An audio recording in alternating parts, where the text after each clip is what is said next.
Have you ever seen anyone do challenge runs of entire Deltarune chapters and wanted to try it yourself, but it seemed too daunting? For instance, the thought of having to no-hit one of the bosses first try after an hour of playing, or getting past numerous choke points in a row. Well, you've come to the right place. In this video, I will show you how you can get into these kind of challenges.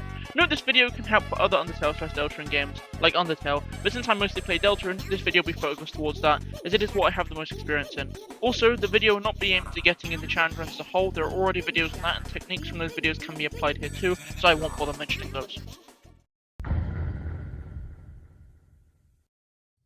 Before getting started, there are a few tools I would like to recommend. Firstly, there is the Q mod, a great tool for speedrunning but can also be used for no-hits as well. I have problems with this mod, so I do not like to use it, but I still recommend it. If you do not want to use mods, you can make save files for different parts of the run. Saves for Deltarune are located in the %local app data % folder, and then in the Deltarune folder. It looks like this, consisting of the chapter name and the type of file it is. Files 0 to 2 refer to the save slots 1 to 3 respectively, so these are the important ones. Files 3 to 5 refer to the completion saves 1 to 3 respectively, aka the saves that you load from if you want to start a new chapter from the previous saves, so these are also useful in order to start your run. File 9 is the autosaves you get upon deaths, such as respawning at the Titan fight, so these are not as important for practicing. I would also recommend joining the Undertale/Deltarune challenge community Discord server linked in the description. It's a great place for everything related to challenge running, including this, and you can find a bunch of advice on it here.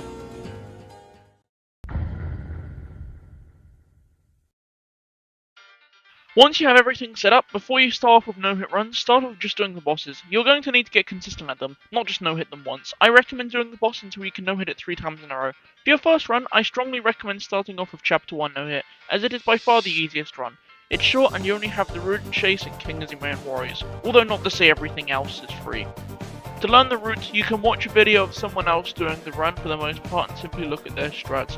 If you do this, make sure to not watch a too outdated run, as those runs may contain outdated strats. For instance, the first Chapter 4 no-hit run does not do the Girls in Armor OK heal skip, as people didn't know about it at the time, and instead has to do the scary attacks later on in that fight. In order to deal with nerves at the end of the run, tell yourself that if you fail, you got there once, so you can get there again. I have very good nerve control, and this technique is a good reason to help. You can also practice doing bosses with nerves. The way you do that is you start your attempt from further back. For instance, in Chapter 1, do King no-hit starting from the castle. Chapter 1 is fairly easy, so a lot of this is not necessary, although it is still important to practice hard sections until you can no-hit them consistently. Also, don't be afraid to take your time, as the goal is to not get hit, not to go fast. After Chapter 1, there is no linear path of runs you should do. Each run is at a different difficulty. I will show you the difficulty of each challenge here. I recommend not going directly to the hardest run, but instead gradually going up the difficulty ladder. It is certainly possible to jump to the hardest run, and people have done it, so if you really want to you can, but again, I don't recommend it.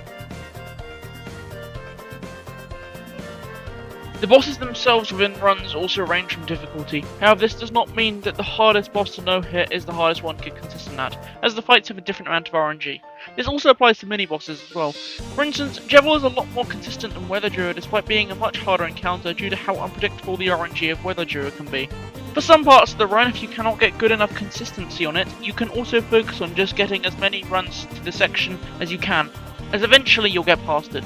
This is most notable for Chapter 3 runs due to the insane amount of RNG that this run contains. One more thing I would like to recommend is streaming these runs. Due to the length, you basically need a fair amount of free time to play them, and streaming them can make the boring parts of the run a little less boring, as you can talk with chat. Even if you don't use a microphone, you can still send text messages in the chat yourself.